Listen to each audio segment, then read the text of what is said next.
जय हिंद। नमस्कार भाई सभी भाइयों को। कैसे हो भाई सभी भाई? स्वागत आप सभी भाइयों का हमारी एक और नई वीडियो के अंदर। दोस्तों, जैसा कि आपको मैंने एक वीडियो में हरियाणा जीके की जो डीएनए ऑफ हरियाणा संदीप श्रीवास्तव की बुक आई है उसका रिव्यू करवाया था। उसी वीडियो के नीचे कई भाइयों के कमेंट आए थे कि भाई इस बुक में जो कंटेंट है आप उसको करवाइएगा। तो भाई एक मैं 23 क्लास की सीरीज लेकर आ रहा हूँ। डेली आपको ये क्लास शाम को 7 बजे इसी यूट्यूब चैनल पर मिला करेगी, जिसमें हम एक वीडियो में हरियाणा जीके की इस बुक में दिया गया है उस कंप्लीट एक ज़िले को कवर करेंगे। 15 से 20 मिनट की क्लास रहेगी। ये क्लास आपके हरियाणा पुलिस और डी ग्रुप के एग्ज़ाम के लिए काफ़ी इंपॉर्टेंट रहने वाली है। अगर आपको जिला दर्शन का रिवीजन करना है तो इस क्लास के साथ जुड़ सकते हो। रामबाण क्लास आपके लिए साबित होगी। आज की वीडियो में इस वीडियो में बात करने वाले हम करनाल जिला, जो हरियाणा गठन के समय भी एक जिला था, उसके बारे में। डेली एक वीडियो करेंगे, जो टोटल 23 वीडियो होंगी। डेली एक ज़िला निपटा देंगे। सबसे पहले बात करते हैं करनाल ज़िले की। 15 से 20 मिनट की वीडियो रहेगी। वीडियो के लास्ट में मैं बता दूंगा कि इसका आपको पीडीएफ कहाँ पर मिलेगा, तो वीडियो को लास्ट तक जरूर देखेगा, आपका अच्छा रिवीजन हो जाएगा। सबसे पहले बात करते हैं भाई करनाल ज़िले के जो पड़ोसी ज़िले हैं वो। सबसे पहले करनाल ज़िले के जो पड़ोसी हैं वो है मेरे भाई 5। करनाल के 5 पड़ोसी हैं। उनमें सबसे पहले आ जाता है भाई कुरुक्षेत्र, उसके बाद कैथल, जींद, पानीपत और यमुनानगर। एक बार मेरे साथ रिवाइज करेंगे। करनाल के 5 पड़ोसी ज़िले हैं। सबसे पहले आ जाता है भाई कुरुक्षेत्र, फिर कैथल, जींद, पानीपत और यमुनानगर। ये जो है करनाल के पड़ोसी हैं 5। इसके बाद हम आगे चलते हैं। अब बात करते हैं भाई करनाल की स्थिति के बारे में। जो करनाल की स्थिति है वो हरियाणा के उत्तर पूर्व में आपको देखने को मिलती है। हरियाणा के उत्तर पूर्व में करनाल की स्थिति है। उसके बाद करनाल का जो अस्तित्व करनाल जिला बना था वो 1 नवंबर 1966 1 नवंबर 1966 को हरियाणा का गठन हुआ था। उस समय 7 जिले थे, जिनमें से करनाल भी एक जिला था। इसके बाद बात करते हैं भाई करनाल का क्षेत्रफल। तो ये क्वेश्चन बहुत इंपॉर्टेंट हो जाता है आपके लिए। इसको इंपॉर्टेंट मार्क करके रखना मेरे भाई। क्षेत्रफल किसी भी जिले का आपसे पूछ सकता है। आप इसके नोट्स भी बना सकते हो या इसकी मैं पीडीएफ आपको प्रोवाइड करवा दूंगा। तो करनाल के क्षेत्रफल की बात करें तो 2520 करनाल का जो है आपको क्षेत्रफल देखने को मिलता है। 2520 वर्ग किलोमीटर आपको करनाल का क्षेत्रफल देखने को मिलता है। उसके बाद बात करूँ भाई जनसंख्या। जनसंख्या आपको पूरी याद रखने की जरूरत नहीं है। आप ये याद रखो कि करनाल की जनसंख्या जो है वो 15 लाख से अधिक है। इसमें मैंने जो है संदीप श्रीवास्तव की बुक में जो है संदीप श्रीवास्तव जो क्लास लेते हैं उसमें से भी कुछ पॉइंट ऐड करे हैं, ये भी आपको देखने को मिल जाएंगे। आगे बात करूँ भाई करनाल का पुराना नाम। तो करनाल का पुराना नाम दोस्तों था करनाल्य। करनाल्य जो है करनाल का पुराना नाम था। आगे बात करता हूँ भाई मैं नामकरण। करनाल का नामकरण जो है वो सूर्यपुत्र कर्णवीर दानवीर कर्ण के नाम पर हुआ। दो करनाल का जो नामकरण है वो सूर्यपुत्र दानवीर कर्ण के नाम पर हुआ है। करनाल के संस्थापक है मेरे भाई राजा कर्ण। करनाल के संस्थापक है राजा कर्ण। अब बात करते हैं भाई करनाल के उपनाम की। करनाल के उपनाम की हम बात कर लेते हैं। सबसे पहले जो करनाल का उपनाम है वो, एक सेकंड रुकना मेरे भाई, साइज में थोड़ा छोटा कर लेता हूँ इसका। हाँ, अब बात करते हैं भाई करनाल के उपनाम की। तो सबसे पहले करनाल का उपनाम है वो है भाई दानवीर कर्ण की नगरी। दानवीर कर्ण की नगरी। उसके बाद कहा जाता है भाई हरियाणा का पेरिस। ये पे जो है जो सीईटी जो 2025 का सीईटी हुआ था उसमें जो क्वेश्चन आपको देखने को मिला था 26 की सेकंड शिफ्ट में कि हरियाणा का पेरिस किसे कहा जाता है, तो भाई करनाल को कहा जाता है। इसके बाद भाई अगला उपनाम है धान या चावल का कटोरा। धान या चावल का कटोरा भी करनाल को कहा जाता है। और नवीनतम पद्धति पर बसाया गया जो पहला नगर है वो भी मेरे भाई करनाल ही है। तो ये पॉइंट आपको जो है याद रखने हैं, काफ़ी इंपॉर्टेंट पॉइंट है। उसके बाद जो है और करनाल के उपनाम हैं वो है भाई वाइल्ड टाउन या प्राचीन शहर। वाइल्ड टाउन या प्राचीन शहर। इसके बाद आ जाता है मेरे भाई agro hub of Haryana. Agro hub of Haryana भी करनाल को कहा जाता है। और इसके बाद आता है भाई gateway of gold Mughals old Mughal Sarai. ये आ जाते हैं करनाल के उपनाम। एक बार फिर से मेरे साथ रिवीजन करेंगे। मैंने जो है करनाल के आपको 7 नाम बताए हैं उपनाम, सभी को एक बार अच्छे से रिवाइज कर लेंगे। सबसे पहले बताया भाई मैंने आपको दानवीर कर्ण की नगरी, करनाल का उपनाम है। उसके बाद बताया भाई हरियाणा का पेरिस, करनाल का उपनाम है। उसके बाद धान या चावल का कटोरा, ये भी करनाल का उपनाम है। उसके बाद नवीनतम पद्धति से बसाया गया नगर, ये भी करनाल का उपनाम है। उसके बाद भाई वाइल्ड टाउन या प्राचीन शहर, एग्रो अब ऑफ हरियाणा। और इसके बाद गेटवे ऑफ मुगल सराय। 7 जो है करनाल के प्राचीन नाम है। इसके बाद नेक्स्ट पॉइंट जो आपको याद रखना है भाई, नेक्स्ट पॉइंट है तहसील। करनाल की जो है मेरे भाई 5 तहसील आपको देखने को मिलती हैं। तहसील करनाल में 5 हैं। पाँचों तहसील के 1 मिनट में आपको नाम याद करवा दूंगा। सबसे पहले तहसील देखने को भाई मिलती है करनाल खुद। करनाल एक तहसील है। इसके बाद नीलोखेड़ी, करनाल, नीलोखेड़ी, गरोंडा, इंद्री और असंध, ये 5 आपको तहसील देखने को मिलती हैं। एक बार मेरे साथ फिर से रिवाइज करेंगे मेरे भाई। करनाल में तहसील आपको देखने को मिलती हैं 5, करनाल, नीलोखेड़ी, गरोंडा, इंद्री और असंध, ये 5 आपको तहसील देखने को मिलती हैं। उसके बाद उप तहसील वगैरह आपको याद नहीं करनी। उसके बाद नेक्स्ट पॉइंट है भाई, जो करनाल में ग्राम पंचायत है वो, और करनाल में कुल गांव, ये 2 पॉइंट भी आपको याद रखने हैं। एग्जामिनर जो क्वेश्चन पूछ सकता है। तो करनाल में गए भाई ग्राम पंचायत जो होती है वो है 382 और कुल गांव है 435। ग्राम पंचायत 382 और कुल गांव 435, ये चीज़ें आपको याद रखनी है। इसके बाद भाई नेक्स्ट पॉइंट पर आ जाते हैं, जो है भाई प्रमुख उद्योग। करनाल में हमें प्रमुख उद्योग कौन कौन से देखने को मिलते हैं। सबसे पहले बात करते हैं भाई, सबसे इंपॉर्टेंट उद्योग है करनाल का लिबर्टी जूता उद्योग, जिसकी स्थापना 1954 में की गई थी। ऐसे भी आपसे क्वेश्चन पूछ सकता है कि करनाल का ऐसा कौन सा उद्योग है जिसका जो है निर्यात विदेशों में किया जाता है। तो लिबर्टी जूता जो है वो काफ़ी फेमस है करनाल का, जिसकी स्थापना 1954 में हुई थी। इसका जो है निर्यात विदेशों में भी दोस्तों किया जाता है। इसके बाद भाई आ जाता है अगला वनस्पति तेल उद्योग या रिफाइंड उद्योग, ये करनाल का जो है प्रमुख उद्योग है। इसके बाद कृषि यंत्र उद्योग, फार्मिंग इंस्ट्रूमेंट जो है करनाल का उद्योग है। इसके बाद भाई फार्मा उद्योग आ जाता है जो दवाइयों से रिलेटेड होता है। इसके बाद भाई चिकित्सा उपकरण उद्योग आ जाता है, और दुनार या गेटवे ऑफ चावल उद्योग, चावल उद्योग जो है तरावड़ी में है, तरावड़ी चावल के लिए प्रसिद्ध है। ये आ जाता है करनाल के प्रमुख उद्योग। एक बार मैं आपको अच्छे से रिवाइज करवा देता हूँ फिर से। सबसे पहले भाई करनाल में आ जाता है लिबर्टी जूता उद्योग। सबसे पहले आ जाता है भाई लिबर्टी जूता उद्योग, जिसकी स्थापना 1954 में हुई थी। उसके बाद आ जाता है भाई वनस्पति तेल उद्योग, कृषि यंत्र उद्योग, फार्मा उद्योग, चिकित्सा उद्योग, और जो दुनार और इंडिया गेट चावल तरावड़ी उद्योग। जो मैं आपको चीज़ें करवा रहा हूँ भाई, ये सारी चीज़ें इंपॉर्टेंट है, तो इनको हल्के में मत लेना। इसके बाद करनाल में भाई प्रमुख मंदिर, प्रमुख मंदिरों की हम करनाल में बात करेंगे कौन कौन से हैं। सबसे पहले है भाई माता सीता माई मंदिर। माता सीता माई मंदिर जो है वो सीता माई गाँव में ही है, और इसी के नाम से जो है मेले भी हम इनके साथ ही कवर कर लेंगे। एक सेकंड मेरे भाई। सबसे पहले है भाई माता सीता माई मंदिर। माता सीता माई मंदिर आपको सीता माई गाँव में देखने को मिलेगा। इसके बाद है भाई माता बाल सुंदरी मंदिर। माता बाल सुंदरी मंदिर है मेरे भाई जो आपको बड़ा गाँव में देखने को मिलता है। और आगे है देवी मंदिर।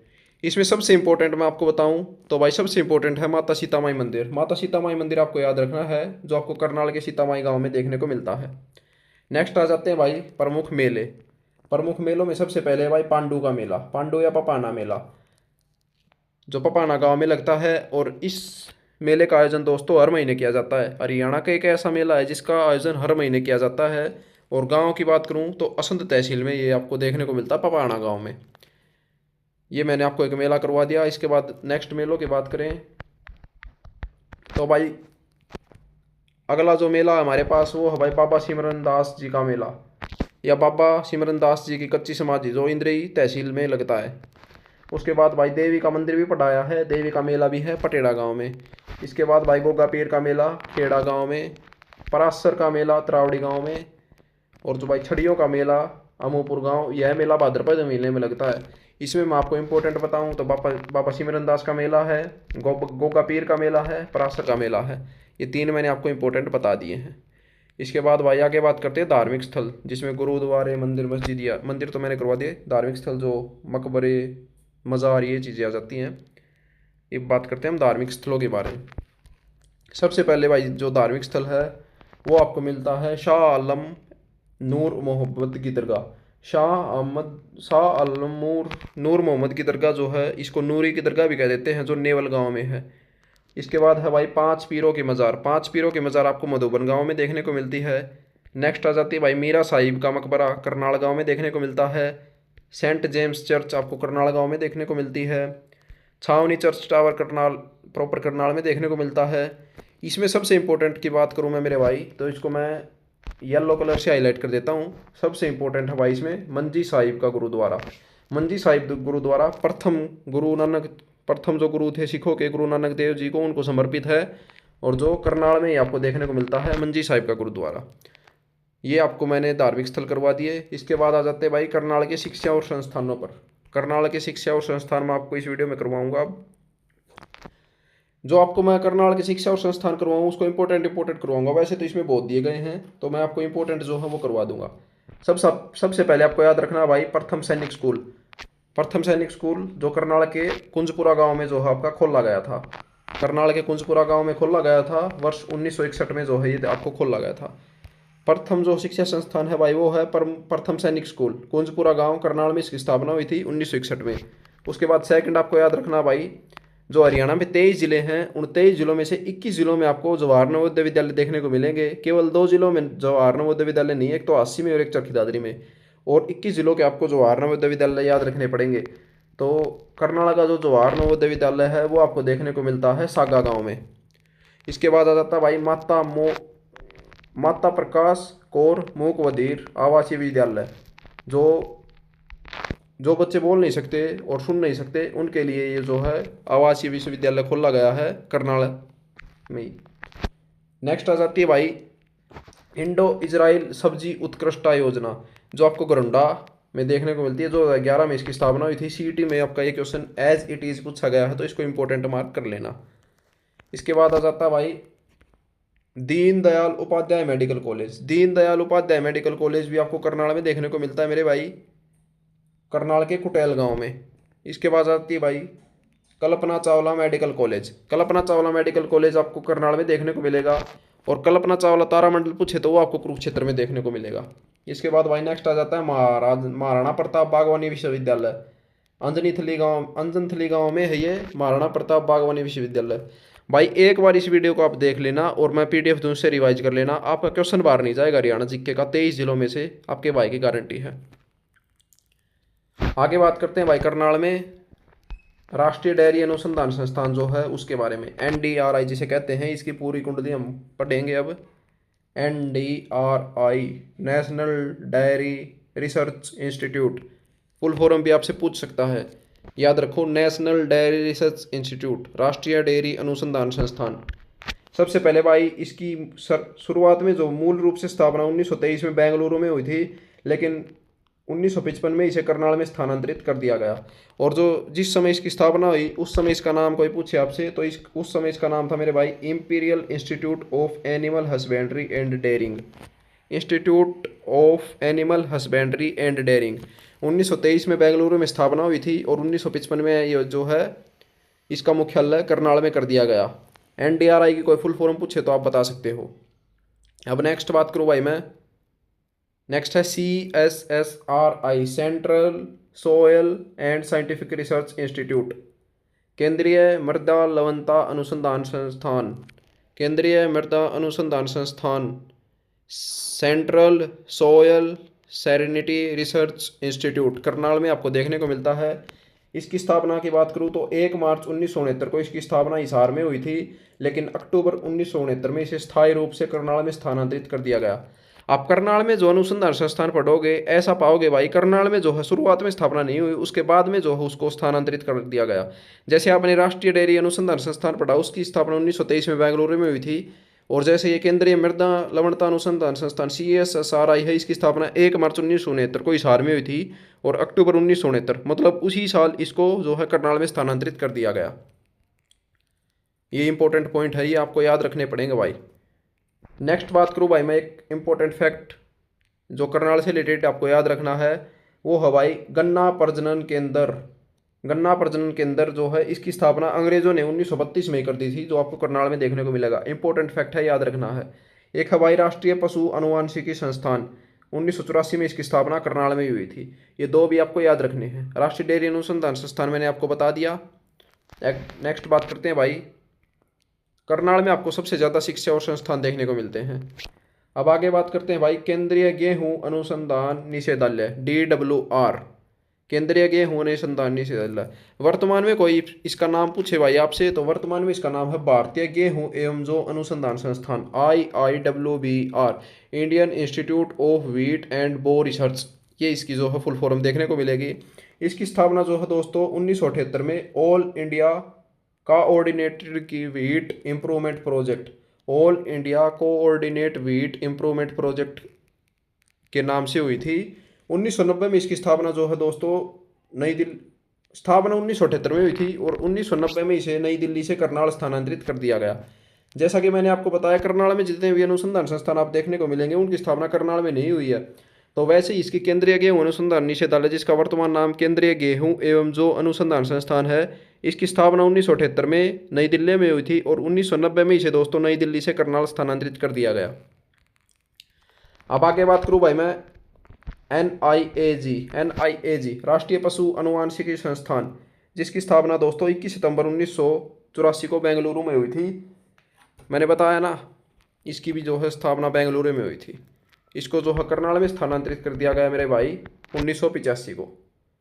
1 सितंबर 1984 को जो है बेंगलुरु में स्थापना हुई और 19 जुलाई 1985 को करनाल में स्थानांतरित कर दिया गया।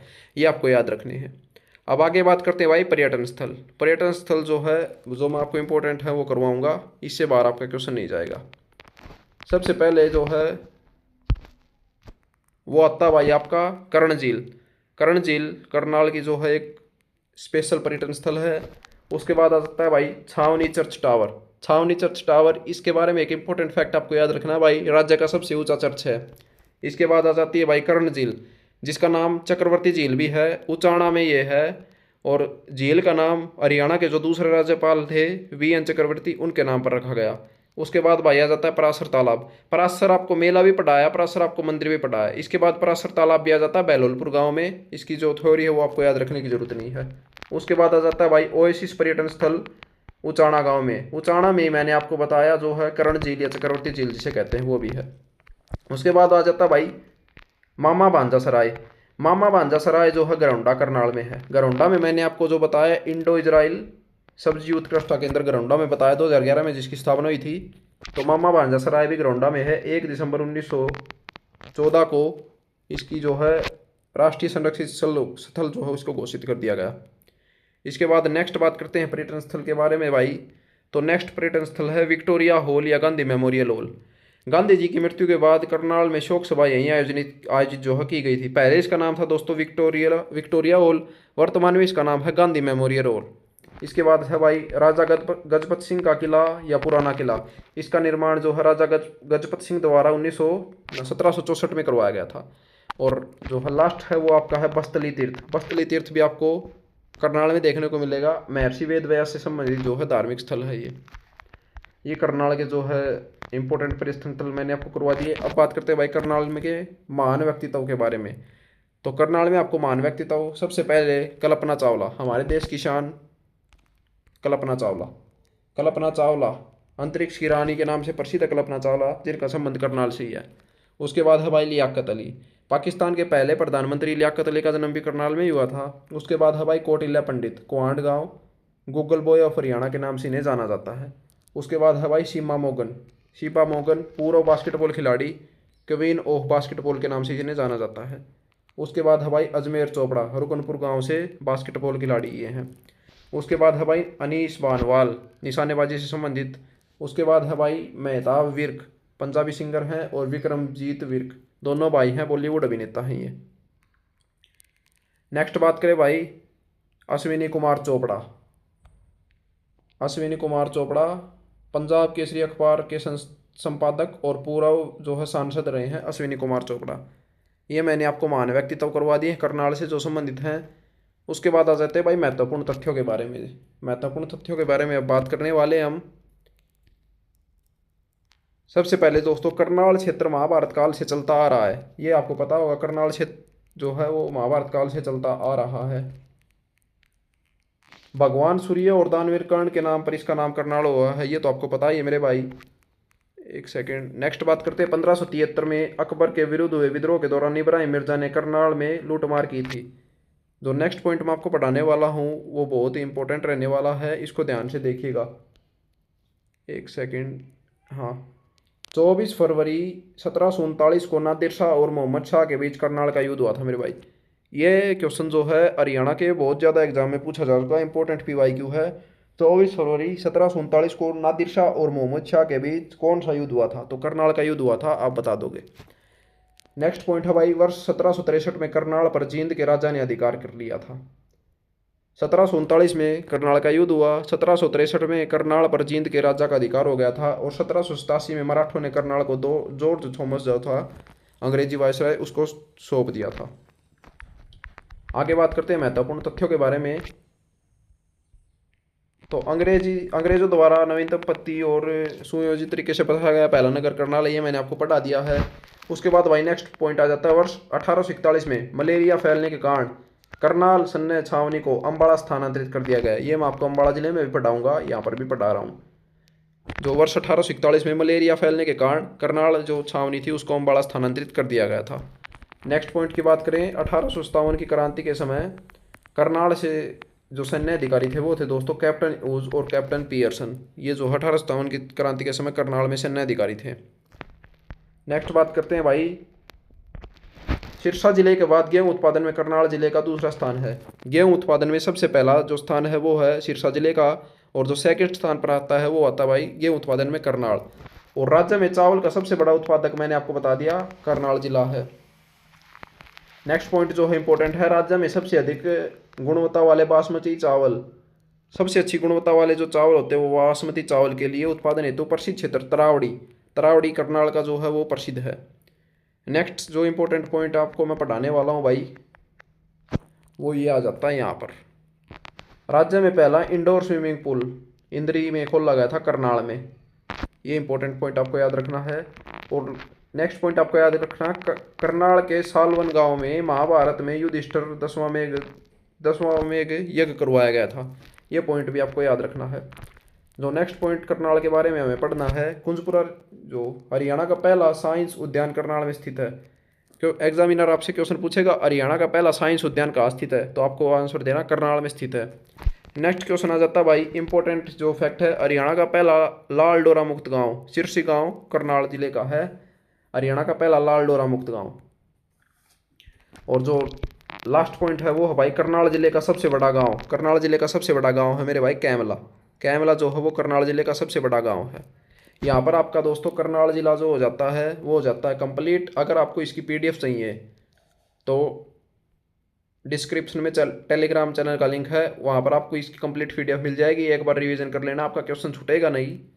मिलता हूँ कल नए ज़िले के साथ, तब तक के लिए आप इसका रिवीजन करके इसको तैयार रखना।